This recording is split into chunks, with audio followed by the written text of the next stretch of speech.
நம்ம ஆட்சியை குறை சொல்லி ஒருத்தர் பேசிக்கிட்டு இருக்காரு. அவருக்கு ஊர்ல வச்ச பேரு பாதம் தாங்கி பழனிசாமி, பச்சை பொய் பழனிசாமி, பச்சை துரோகம் பழனிசாமி.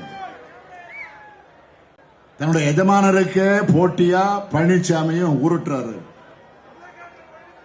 பழனிசாமி என்ன சொல்றாரு தெரியுமா? அவர் சொல்லித்தான் நம்ம 1000 ரூபாய் உரிமை தொகை கொடுக்கிறோமா. இவர் கஜானாவே தூர்வாரண லட்சணத்தை சீர்படுத்தி உரிமை திட்டத்தை நாம் வெற்றிகரமாக செயல்படுத்திக்கிட்டு இருக்கோம். உரிமை தொகையை நாம் அறிவிச்சதும் என்னவெல்லாம் பேசினார் இந்த பழனிசாமி.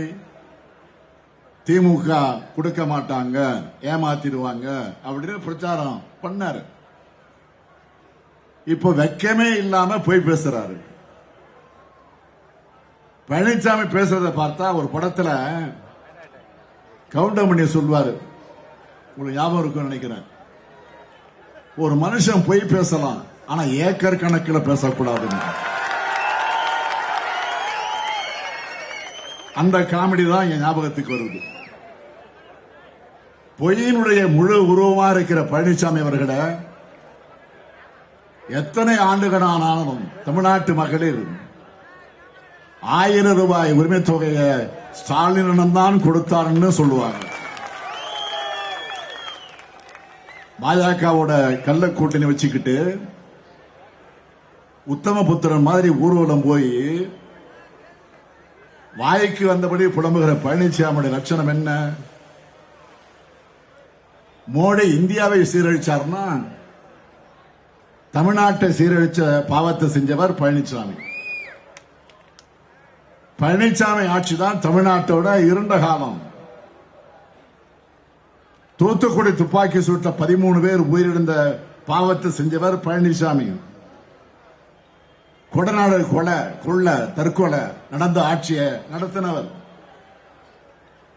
பொள்ளாச்சி பாலியல் வன்கொடுமையை வேடிக்கை பார்த்து குற்றவாளிகளை பாதுகாத்தவர். இளைஞர்களை சீரழிக்கிற போதைப் பொருட்கள் தமிழ்நாட்டுக்குள்ள பழனிசாமி ஆட்சி தான் அனுமதிச்சது. அமைச்சர் மற்றும் டிஜிபி மீது சிபிஐ வழக்கு போட்டதும் பழனிசாமி ஆட்சியில் தான். பெண் எஸ்பிக்கு பாலியல் வன்முறை நடந்தப்போ அதை வேடிக்கை பார்த்தவர் பழனிசாமி தான்.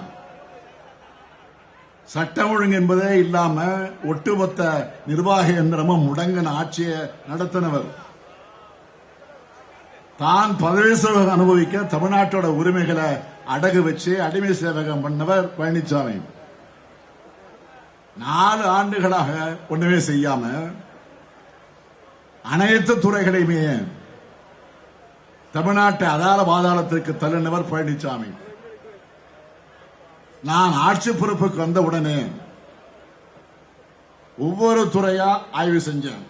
அந்த கோப்புகளை பார்த்த பிறகுதான் தெரிஞ்சது, அறிவிப்புகளை வெளியிட்டதோட சரி, பல அறிவிப்புகளான அரசாணை கூட போடாம அம்போன்னு விட்டுட்டு போயிருந்தார் பழனிசாமி. ஒரு அரசு நிர்வாகம் எப்படி இருக்கக்கூடாது, எப்படி அலங்கோலமாக செயல்படக்கூடாது என்பதற்கு எடுத்துக்காட்டு தான் பாதம் தாங்கி பழனிசாமியுடைய 4 ஆண்டு கால ஆட்சி.